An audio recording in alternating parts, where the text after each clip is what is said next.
The splash of water against ceramic tile echoed through Marcus Reed's backyard as he lowered himself into his newly renovated pool.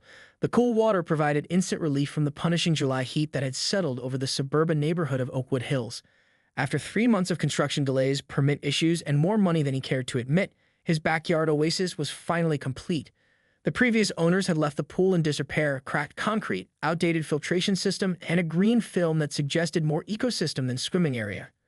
But now, with the sun reflecting off the pristine turquoise water, every penny seemed worth it.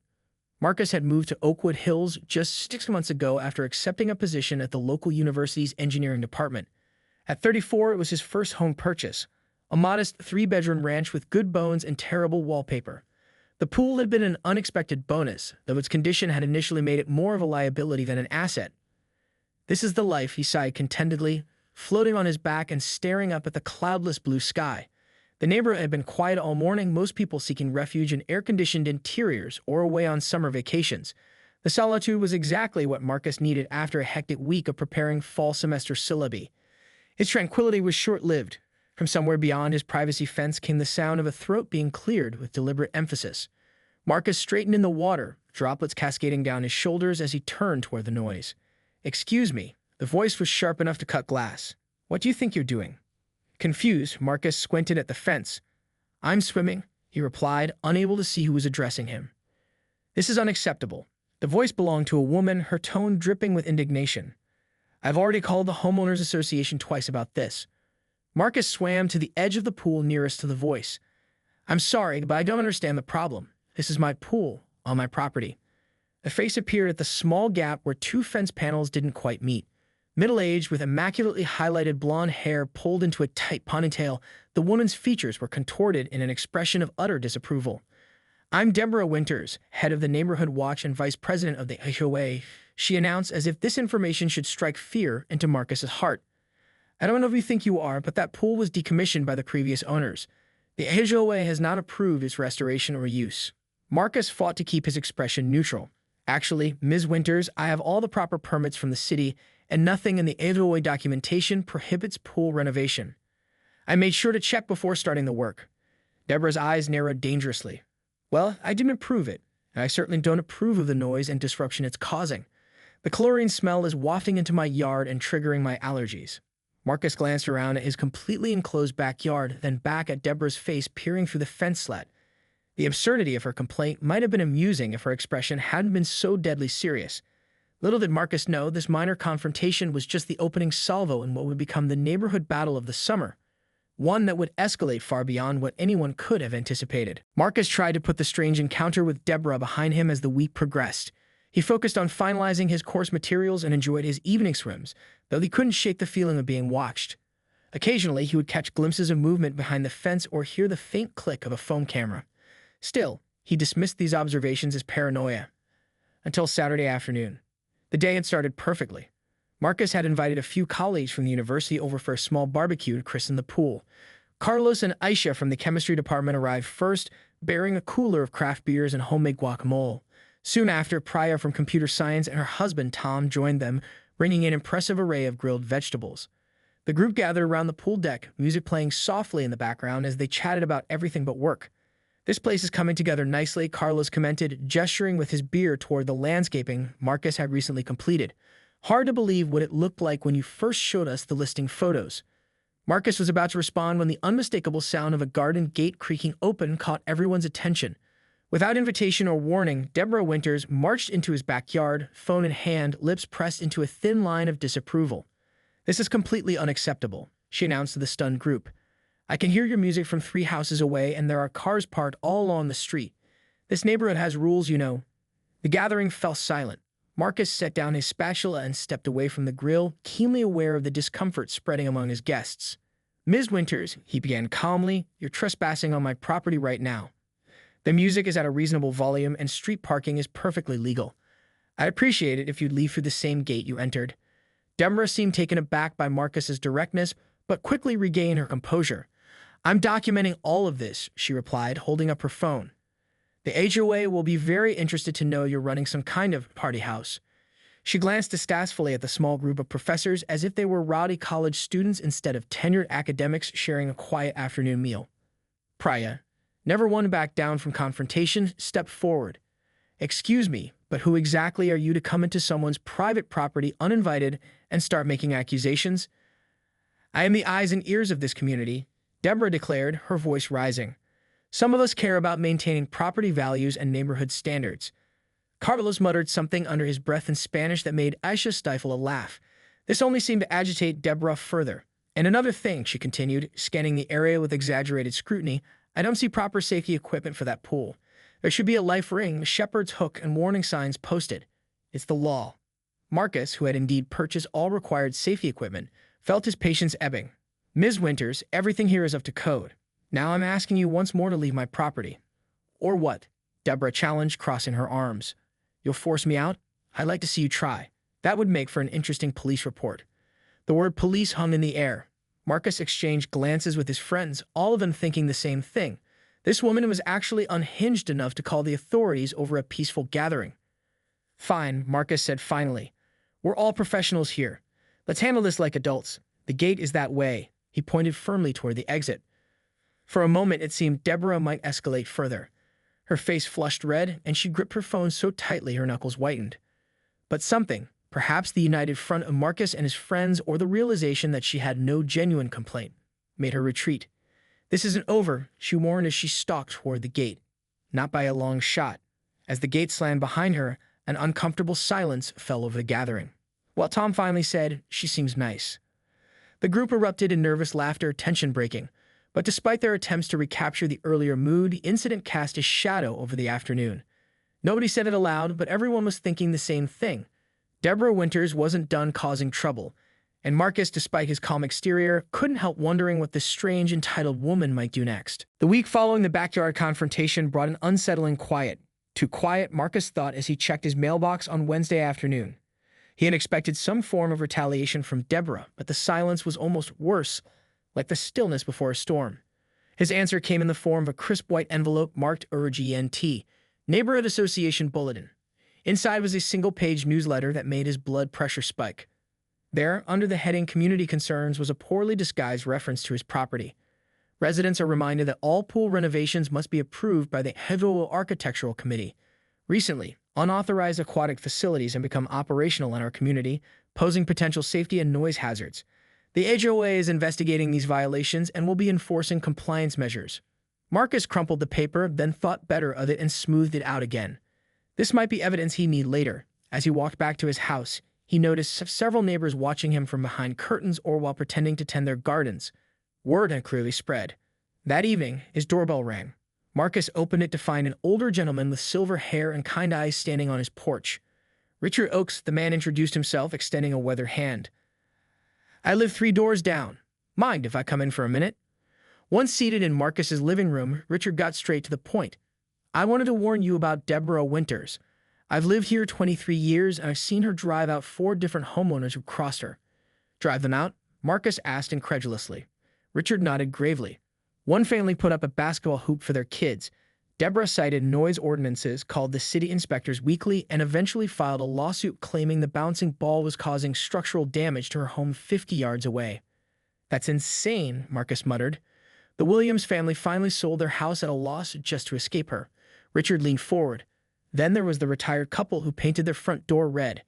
Deborah claimed it violated the historical aesthetic of the neighborhood, which is ridiculous since these houses were built in the 90s. Marcus processed this information with growing concern. "So what exactly is her endgame with me?" "I checked all the HOA bylaws. There's nothing prohibiting pool renovation or use." "She doesn't need actual rules," Richard explained. "She operates on intimidation and attrition. Wears people down until they give up." He paused. "The thing you need to understand is that Deborah wanted to buy your house when it went on the market. She's been trying to expand her property for years." Suddenly, everything clicked into place. This wasn't just about the pool or noise. This was about territory. "What do you recommend I do?" Marcus asked. "Document everything," Richard advised. "And don't back down. Most people just want peace, so they eventually yield. That's what she counts on." After Richard left, Marcus did something he probably should have done earlier. He installed security cameras covering his backyard and front entrance. The investment seemed prudent given what he learned. The next morning, Marcus discovered flyers on several neighbors' doors warning about increased water usage affecting the community supply and noise pollution disrupting work-from-home professionals. No direct mention of his pool, but the implication was clear. By Friday, Deborah had escalated to a new tactic. As Marcus arrived home from campus, he found a city code enforcement officer examining his property from the sidewalk. "Can I help you?" Marcus approached cautiously.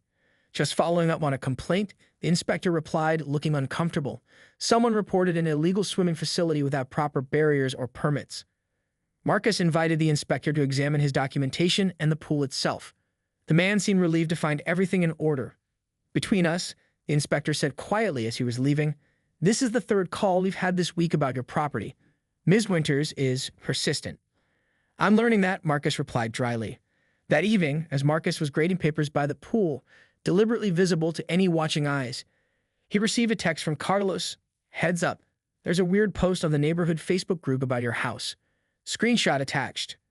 The image showed a post from Deborah, ALART, unauthorized commercial swimming lessons being conducted at 347 Oakwood Drive. Children at risk. HOA and authorities being notified. Marcus stared at his phone in disbelief. He wasn't giving swimming lessons. He was simply using his own pool. Alone. The absurdity might have been comical if it weren't so disturbing. Deborah was now inventing complete fictions to rally the neighborhood against him. Little did he know this fabrication was merely the prelude to Deborah's most dramatic move yet, one that would cross the line from harassment into potentially criminal behavior. Saturday arrived with perfect pool weather, cloudless sky, gentle breeze, and temperatures climbing into the 90s by mid-morning. Marcus had invited Priya and Tom over again, partly because he enjoyed their company and partly because he was uncomfortable being alone with Deborah's increasingly erratic behavior. "You should really file for a restraining order," Priya suggested as they lounged by the pool. As a computer science professor who specialized in cybersecurity, she had a naturally cautious mindset about privacy and protection. "What she's doing is clearly harassment." "I thought about it," Marcus admitted, "but I'm hoping she'll just get bored and move on to harassing someone else." Even as he said it, he knew it was wishful thinking. Tom, who worked as a paralegal, shook his head. "People like this don't just stop. He paused mid-sentence, his attention caught by something beyond the fence. "Did you hear that?" They all fell silent, listening. The unmistakable sound of someone speaking into a phone came from just beyond the property line. "Yes, officer," Deborah's voice carried clearly over the fence. "I'd like to report a serious safety violation and trespassing situation at 347 Oakwood Drive. There are unauthorized people using a pool that doesn't meet safety codes, and I'm concerned someone could drown." Marcus exchanged alarmed glances with his friends. Was she actually calling the police on them? "Yes, I've reported it to the HOA multiple times," Deborah continued, her voice rising to ensure they could hear. "But they haven't taken action, and now there are strangers coming and going at all hours. I believe they might be running an illegal business. There could be drugs involved." "Is she serious right now?" Priya whispered incredulously. Marcus stood up, a mixture of anger and disbelief washing over him. "I think she's actually calling 911, over us using my pool, legally, on my property." "You must send someone immediately." Deborah's voice grew more insistent. "There are children at risk." This last fabrication was too much. There were no children present, and there never had been. Marcus marched toward the fence. "Ms. Winters," he called out firmly, "are you calling emergency services with false information? That's a crime, you know." There was a brief pause before Deborah responded, not to Marcus, but into the phone. "And now the homeowner is threatening me. Please hurry." Marcus turned to Tom. "She's completely delusional." "No, she's manipulative," Tom corrected. "She knows exactly what she's doing.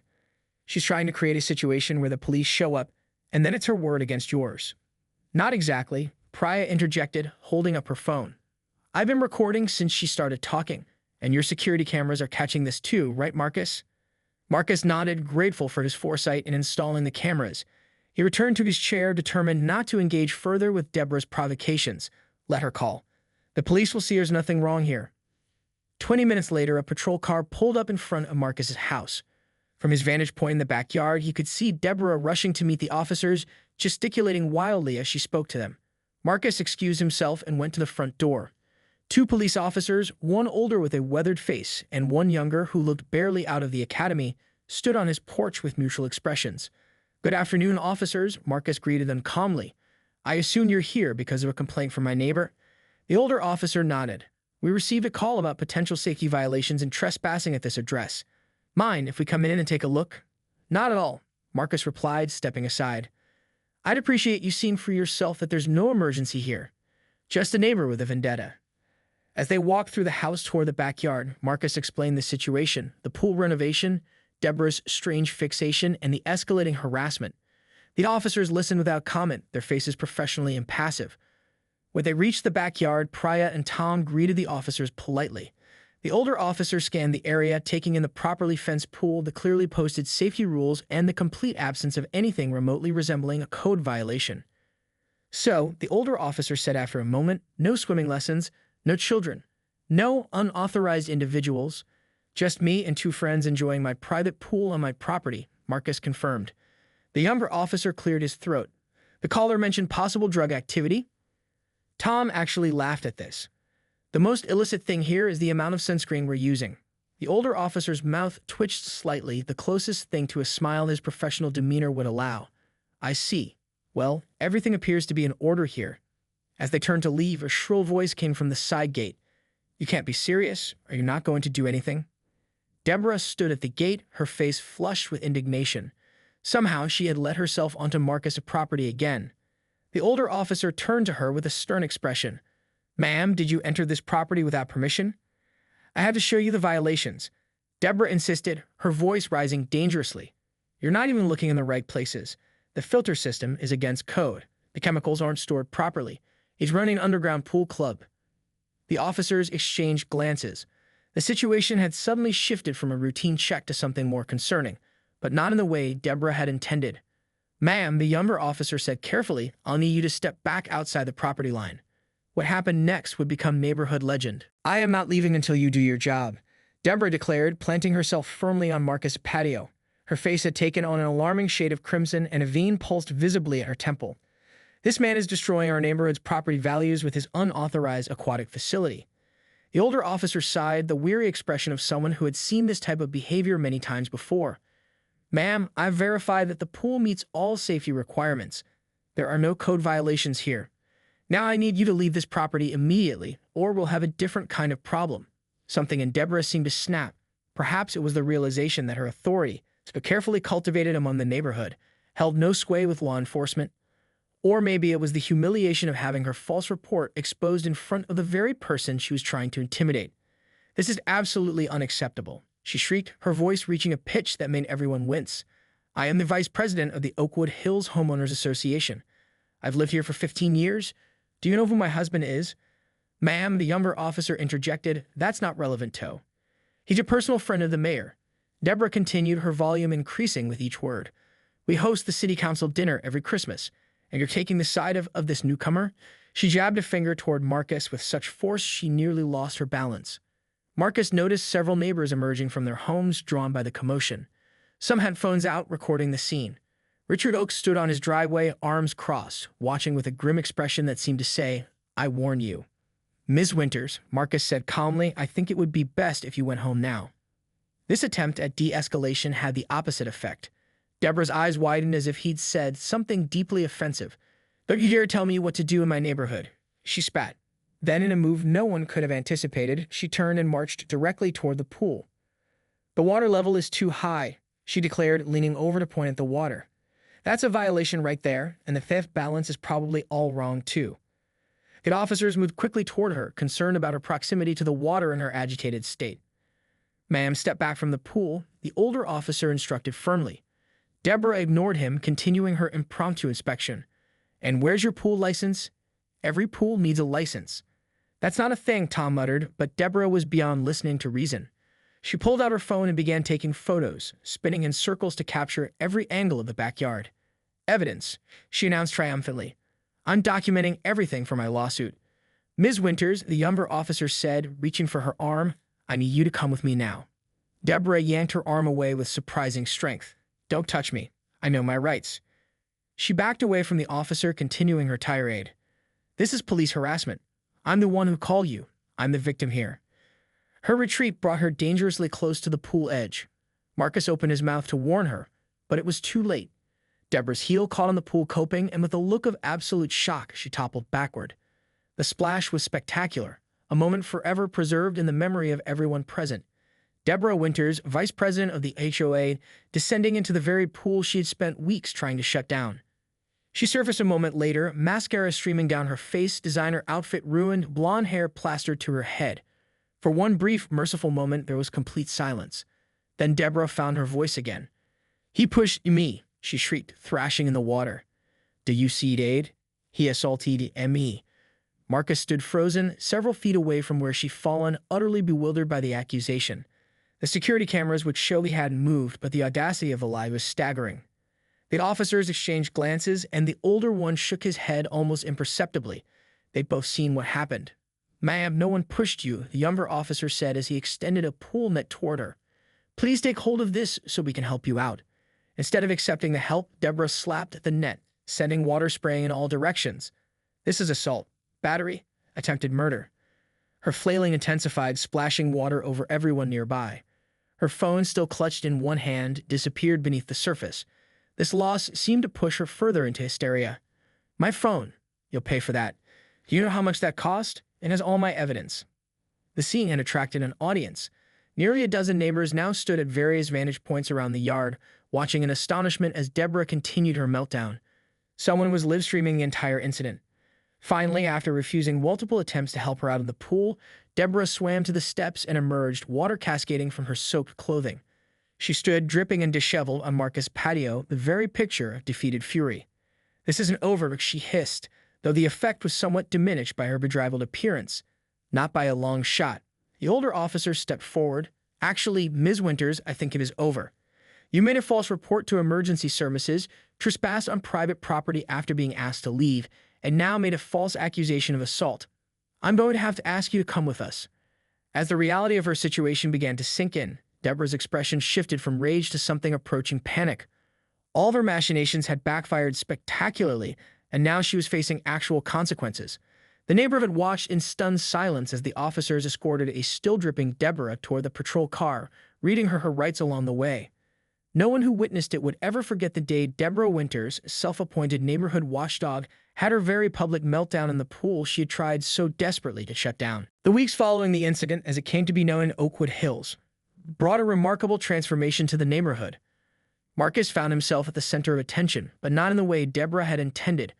Rather than being ostracized, he was approached by neighbors who had their own stories to share. "She reported my tulips as invasive species last spring," confided Mrs. Gonzalez, an elderly woman from down the street who stopped by with a homemade pound cake. "Said they would spread aggressive pollen throughout the neighborhood. She threatened to sue me because my teenager practiced guitar in our garage," added another neighbor who introduced himself as Jeff. "Called it a noise violation, an unauthorized music venue." It seemed everyone had a Deborah story, and they had all been suffering in silence, afraid to challenge her authority. Marcus's security camera footage of the pool incident had circulated widely, despite his discomfort with the situation becoming a spectacle, and it had broken some sort of spell over the community. 3 days after Deborah's arrest, a formal letter arrived from the HOA board. Marcus opened it with trepidation, half expecting more trouble despite Deborah's downfall. Instead, he found an official apology. "Dear Mr. Reed, on behalf of the Oakwood Hills Homeowners Association, we extend our sincere apologies for the harassment and false accusations you have endured. Please be assured that Ms. Winters was acting without board authorization or approval in her campaign against your property. We have conducted an emergency board meeting and have removed Ms. Winters from her position as vice president. Furthermore, we are reviewing all complaints and citations issued during her tenure for potential bias or misuse of authority. Your pool renovation meets all HOA guidelines and local codes, and you are fully within your rights to enjoy your property as you see fit." The letter went on to outline changes being implemented to prevent similar abuses of power in the future. Marcus felt a weight lifting that he hadn't fully realized he'd been carrying. Richard Oakes stopped by that evening, settling into a chair on Marcus' patio with the ease of a new friend. "You know," he said, watching the sunset reflect on the pool's surface, "this neighborhood used to be close-knit before Deborah started her reign of terror. People had cookouts, kids played together, who looked out for each other." Marcus nodded, trying to imagine it. "What happened to her husband? She mentioned him to the police?" Richard chuckled. "Divorced her 3 years ago and moved to Arizona. Can't say I blame him." He took a sip of the iced tea Marcus had offered. "She's facing charges, you know. False reporting, criminal trespass, misuse of emergency services." "I heard," Marcus replied. "I got a call from the prosecutor yesterday. They want me to testify." "Will you?" Marcus considered the question. He wasn't vengeful by nature, but he also recognized that Deborah's behavior went beyond a simple neighborhood dispute. She tried to weaponize both the HOA and law enforcement against him for simply using his own property. Yes, he decided, not to punish her, but because I doubt I'm the first person she's targeted this way. Someone needs to put a stop to it. Richard nodded approvingly. The neighborhood's organizing a block party next Saturday. First one in 5 years. We'd like you to be the guest of honor. Marcus laughed. Guest of honor? For what? Having a pool? For standing your ground, Richard replied seriously. Most people just gave in to her demands, sold their houses, changed their landscaping, canceled their renovations. You showed everyone it was possible to stand up to a bully. The following Saturday, Oakwood Drive was transformed. Tables lined the street filled with potluck dishes from every cuisine imaginable. Children played freely, darting between yards that had previously been forbidden territory. Adults who had been strangers despite living feet apart for years introduced themselves and discovered shared interests. Marcus found himself constantly being pulled into conversations, thanked by people he'd never met, and offered more food than he could possibly eat. It was overwhelming but heartwarming. Late in the afternoon, someone proposed a toast. Glasses raised throughout the gathering as a woman Marcus recognized as the HOA president spoke. To new beginnings for Oakwood Hills, she announced. And to Marcus Reed, who reminded us all that this is a community, not a dictatorship. Cheers erupted and Marcus felt his face flush with embarrassment at the attention. As the applause died down, a child's voice piped up. Can we swim in your pool? A ripple of laughter spread through the crowd, followed by horrified parents attempting to shush the child. But Marcus smiled. You know what? Yes, next weekend. Pool party at my place. Everyone's invited. The cheers that followed were deafening. 3 months later, on the last warm weekend of autumn, Marcus reclined on a float in his pool, enjoying the tranquility of the evening. The summer had brought unexpected friendships, community connections, and a sense of belonging he hadn't anticipated finding in Oakwood Hills. He had testified at Deborah's hearing, speaking factually and without embellishment about the harassment he'd experienced. She had ultimately accepted a plea deal involving community service, a fine, and mandatory counseling. Her house had gone on the market shortly afterward. Ironically, the pool that Deborah had tried so desperately to shut down had become a neighborhood gathering spot. Marcus had hosted several weekend get-togethers, delighting in the sounds of families enjoying themselves, sounds that would have sent Deborah into conniptions. As the sun began to set, Marcus heard his gate open. Richard appeared carrying 2 bottles of beer. Thought you might like some company, he called, settling into a deck chair. Always, Marcus replied, paddling to the edge of the pool. Heard Deborah's house sold today, Richard mentioned casually, handing Marcus a beer as he climbed out of the pool. Young family with 3 kids. They were asking if the neighborhood had a community pool. Marcus laughed. What did you tell them? Richard grinned. I said we had something better, a community. They clinked bottles as the evening shadows lengthened across what had once been a battleground and was now finally just a pool, a simple backyard oasis that had, in its way, helped restore a neighborhood's soul. The end.